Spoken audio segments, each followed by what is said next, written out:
네, 제가 아까 에베소서의 지금 핵심이 교회론이라고 말씀드렸는데요. 성도님들은 교회의 가장 중요한 것이 무엇이라고 생각하십니까? 교회. 물론 하나님을 알아가는 것, 예수님을 닮아가는 것 중요합니다. 가장 중요한데요. 근데 교회에서 정말 중요한 게 뭘까요?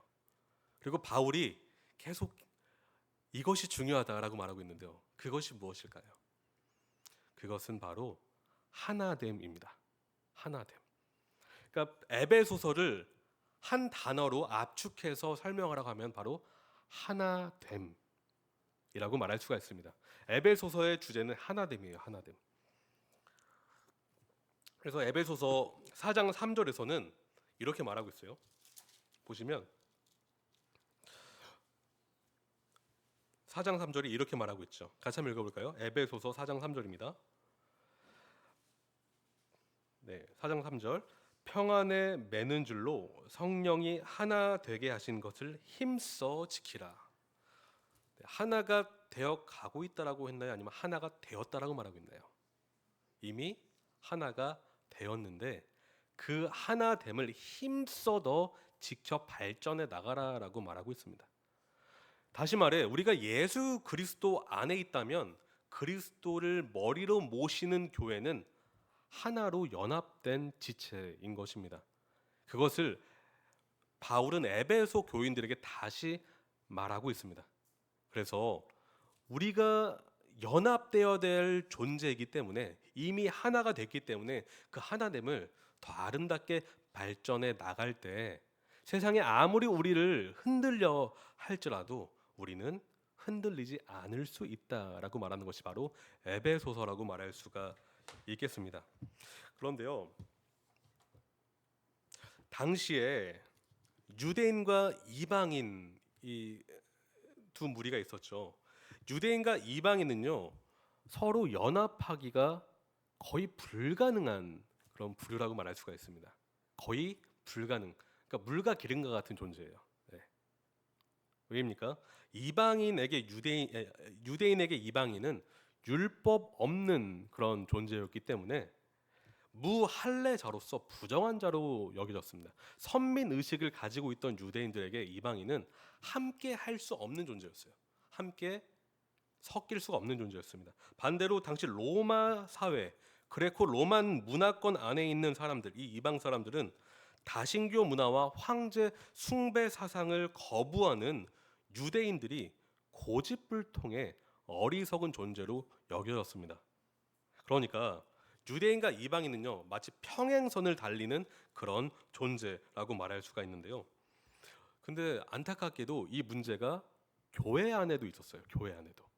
그러니까 예수님을 믿게 된 그 사람들 중에서 유대인이 있었고요, 이방인이 있었겠죠. 네. 그것은 로마서에서도 잘 나타나는데요. 이 에베소 교회 안에 유대인과 이방인이 있었는데요.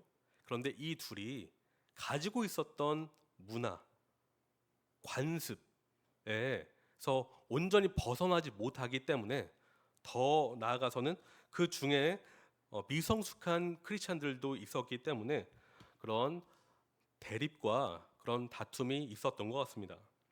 바울은 이것을 바로잡아야 됐는데요. 근데 바울이 말하는 그 해결책은 바로 그리스도 예수를 바라보라였습니다. 왜냐하면 그 연합의 근본은 예수 그리스도이기 때문입니다. 그래서 예수님을 다시 말을 하고 있는데요. 우리 에베소서 2장을 한번 보실까요? 에베소서 2장 11절부터 15절입니다. 좀 긴데요. 같이 한번 읽어보겠습니다. 지금 유대 그 에베소에 있는 이방 우리 교인들에게 말하고 있는 거예요. 11절부터 15절 같이 읽겠습니다. 그러므로 생각하라. 너희는 그때 육체로는 이방인이요 손으로 육체 행한 할례를 받은 무리라 칭하는 자들로부터 할례를 받지 않은 무리라 칭함을 받는 자들이라. 그때 너희는 그리스도 밖에 있었고 이스라엘 나라 밖의 사람이라. 약속의 언약들에 대하여는 외인이요 세상에서 소망이 없고 하나님도 없는 자이더니 이제는 전에 멀리 있던 너희가 그리스도 예수 안에서 그리스도의 피로 가까워졌느니라. 그는 우리의 화평이신지라. 둘로 하나를 만드사 원수된 것 곧 중간에 막힌 담을 자기 육체로 하시고 법조문으로 된 계명의 율법을 폐하셨으니 이는 이 둘로 자기 안에서 한 세 사람을 지어 화평하게 하시고라고 말하고 있습니다.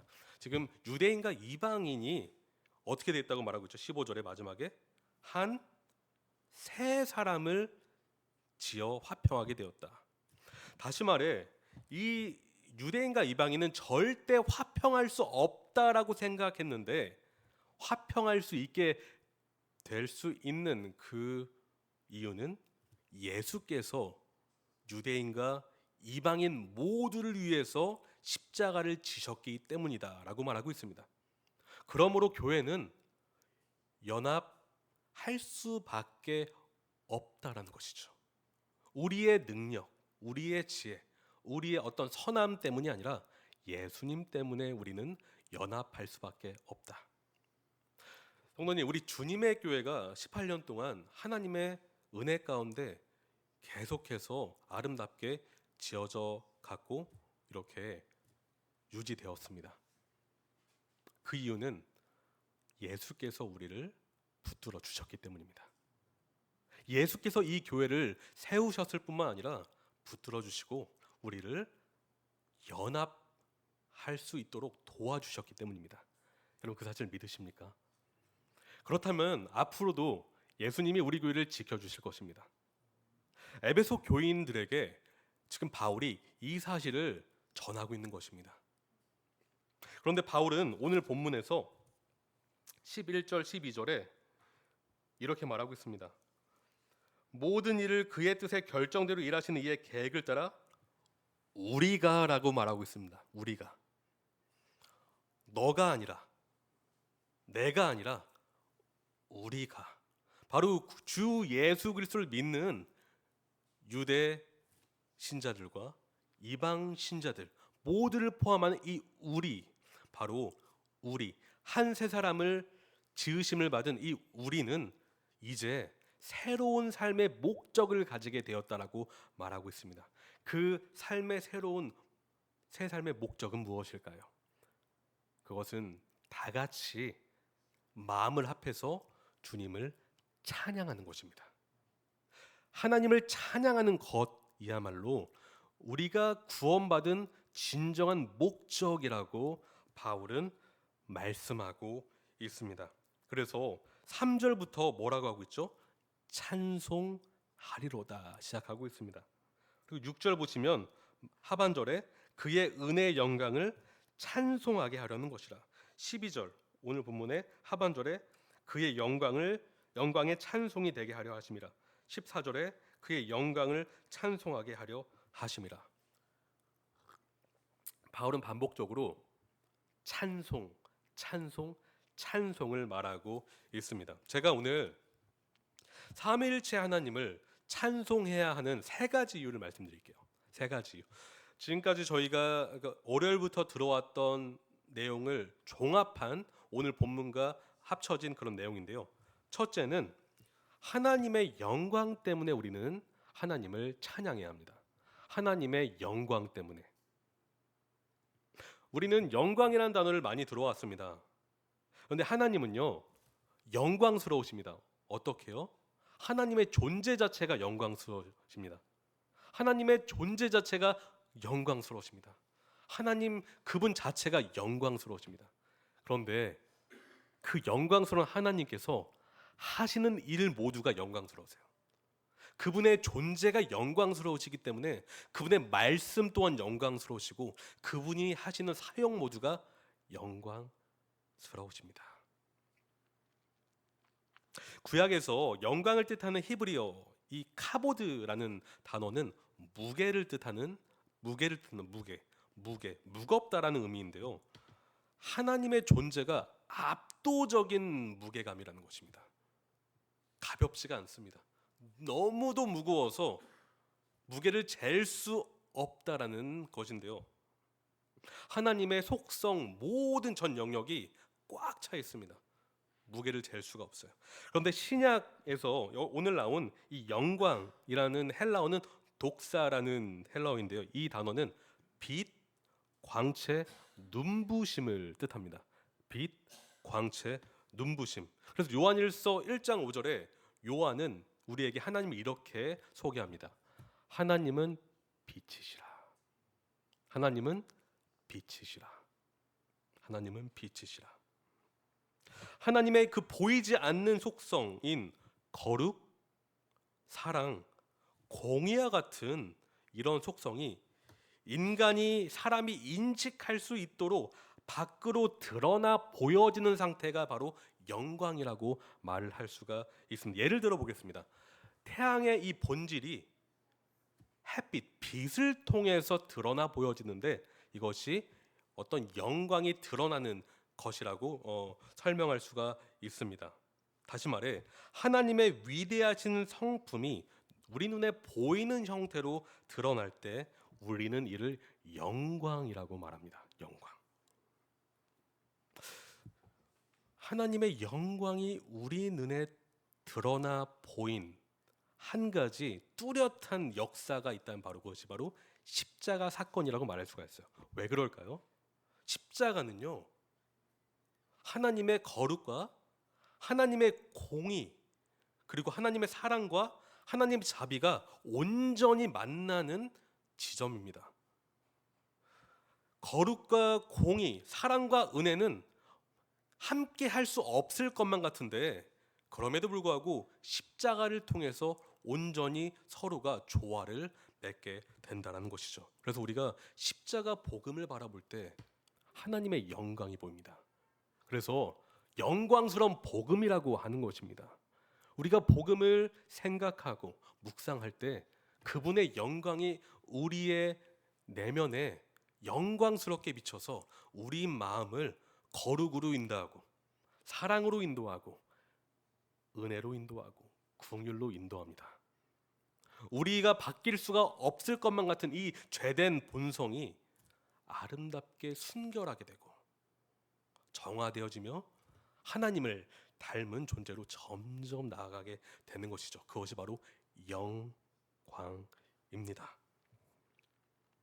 그래서 11절, 12절에 이 말씀을 간략하게 제가 요약하면 이런 것입니다. 우리가 구원받은 이유는요, 하나님의 영광의 찬송이 되기 위해서.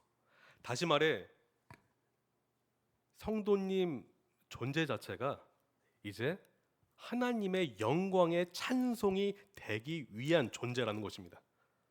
그러니까 그냥 강민구가 아니라 이젠 영광의 찬송이 되기 위한 강민구가 된 것이고요.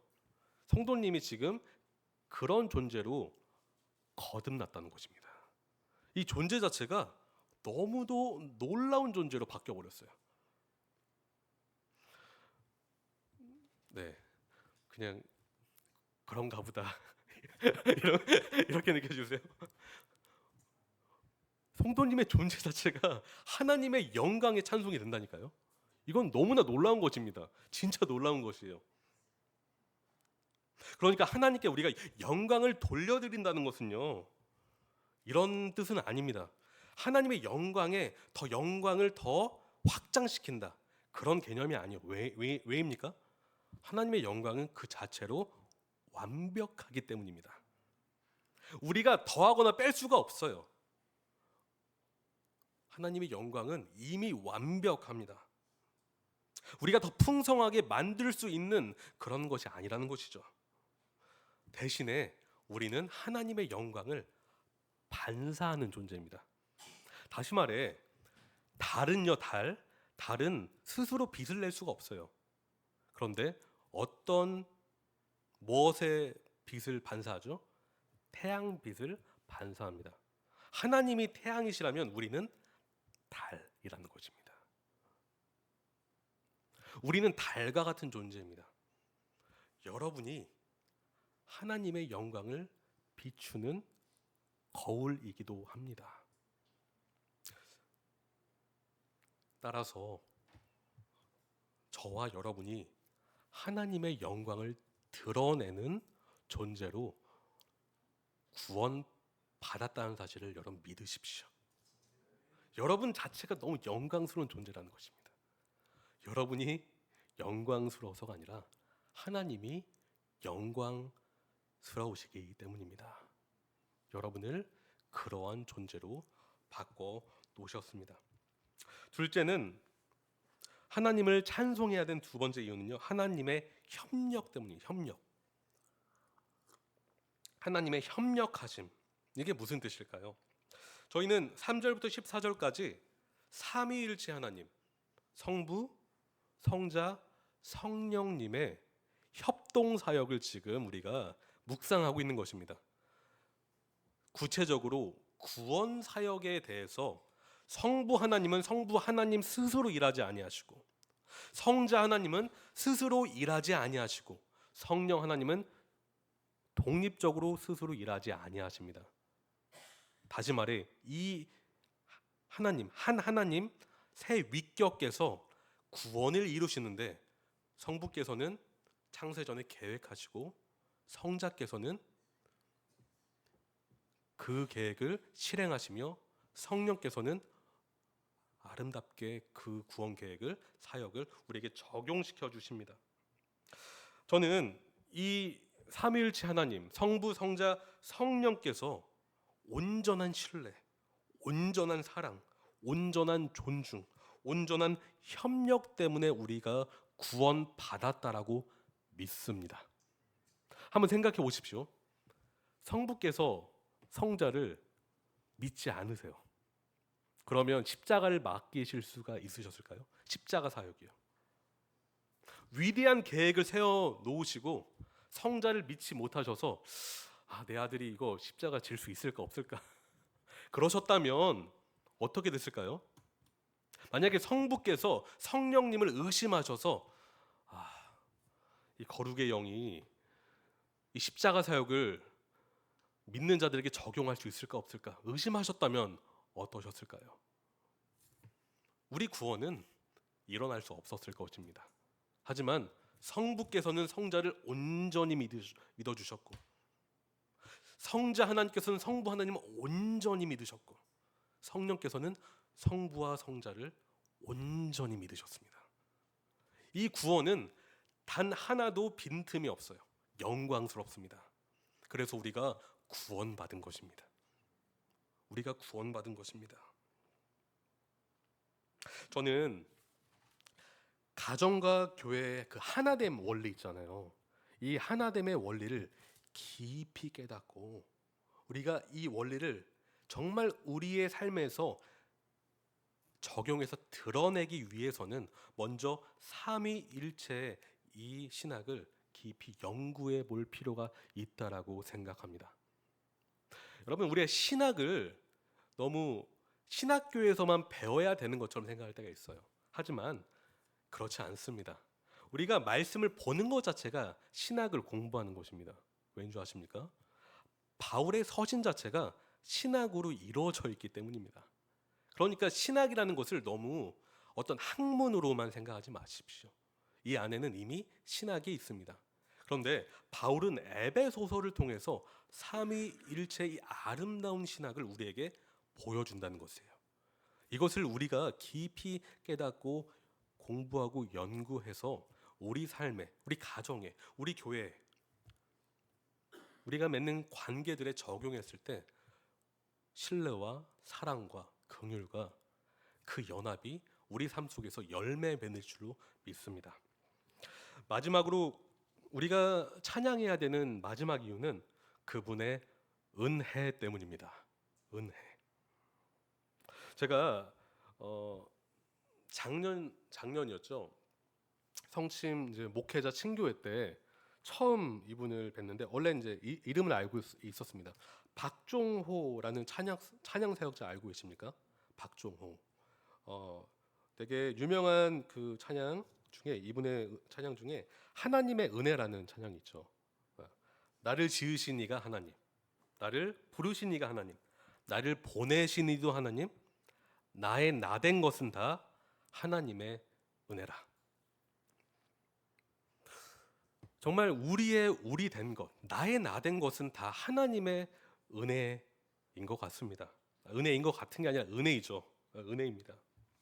바울은 지금 하나님을 향한 이 찬송, 이 노래 가운데 은혜를 우리 가슴 깊이 심겨주고 싶은 것 같습니다.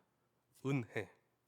한번 6절을 보실까요? 6절. 6절을 보시면 이렇게 말하고 있어요. 같이 한번 읽어보겠습니다. 1장 6절입니다. 이는 그가 사랑하시는 자 안에서 우리에게 거저 주시는 바 그의 은혜의 영광을 찬송하게 하려는 것이라. 그런데 뭐라고 하고 있죠? 우리에게 거저 주시는 바. 은혜는 우리가 돈으로 살 수 없는 것이기 때문에 예수께서 사셨습니다. 이 은혜는 너무도 값비쌉니다. 이 은혜는 너무도 고귀합니다. 이 은혜는 너무도 고결하고 이 은혜는 너무도 순결합니다. 그런데 하나님이 우리를 사랑하셔서 우리에게 거저 주셨다라고 말하고 있습니다. 성도님, 왜 우리가 하나님을 찬양해야 될까요? 우리는 은혜로 구원받았습니다. 우리는 이 사실을 너무도 많이 들어왔고 너무도 많이 말해왔습니다. 하지만 이 사실은 진리 중에 진리예요. 우리는 은혜로 구원받았습니다. 우리의 노력이 아니라 하나님의 은혜로 구원받았습니다.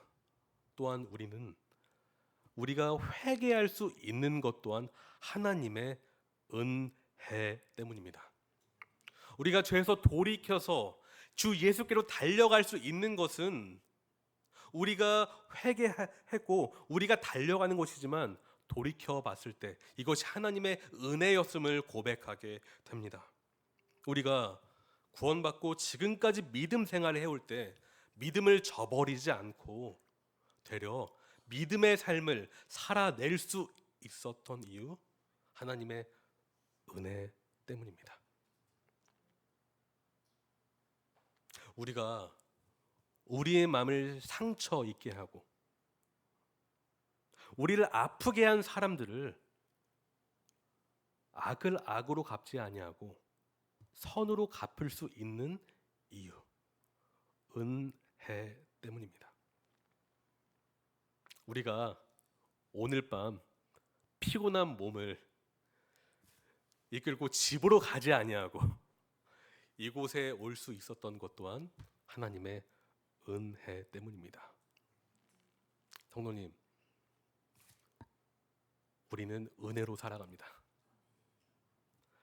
앞으로 은혜로 살아가야 될 줄로 믿습니다. 은혜로 우리가 천국 가는 그날까지 은혜로 살아가기 때문에 성도님들은 안전하다는 사실을 기억하십시오. 대신 우리가 지금에 안주하는 것이 아니라 더 은혜로 말미암아 예수님을 닮아가는 삶으로 나아가야 될 줄로 믿습니다. 저는 5일간 삼위일체 하나님의 구원 사역을 이 에베소서 말씀을 통해서 같이 나눴습니다. 우리 같이 오늘 기도할 때 우리를 구원하신 성부, 성자, 성령님께 나아가 그 은혜의 보좌 앞에 나아가 하나님을 만나시고 하나님께 여러분 마음을 다 쏟아 부으시길 바랍니다. 성도님의 그 모든 기도를 하나님께 다 쏟아 부으심으로 말미암아 하나님이 주시는, 오직 하나님만 주실 수 있는 그 은혜를 다시 공급받음으로 하나님께서 주실 그 응답을 소망하는 시간 되시기를 바랍니다. 다 같이 기도하겠습니다. 하나님, 감사합니다. 하나님, 찬송의 이유를 저희에게 말씀을 통해서 알려주셔서 감사합니다. 주님, 매일매일 찬양하게 도와주시옵소서. 매일매일 주님을 높여 드리는 아들, 딸 되게 도와주시옵소서. 주님 홀로 높임 받아 주시옵소서. 그런데 저희가 고백하는 것은 하나님이 높임 받을 때 우리가 진정으로 기쁨과 평강을 누릴 수 있음을 이 시간 고백합니다. 주님, 우리 주님의 교회 성도님들 중에서는 정말 말 못할 어려움에 처해 계신 분도 계십니다. 병중에 신음하는 분도 계십니다. 여러 가지 어려움 때문에 아파하는 분도 계십니다. 주님, 하지만 그런 모든 환난과 고난이 하나님의 은혜로 말미암아 능히 이겨낼 수 있을 줄로 믿습니다. 하나님 사랑합니다. 우리 주님의 교회가 날로 성령께서 하나가 되게 하신 것을 더 힘써 지키는 교회가 되도록 이끌어 주시옵소서. 지금까지도 신실하게 지켜주신 하나님, 앞으로 계속해서 우리 교회가 주 예수 그리스도를 높이며 성부 하나님을 높이며 성령님을 따라 영적으로 부흥하는 교회 되게 하여 주시옵소서. 사랑합니다. 예수님의 이름으로 기도합니다.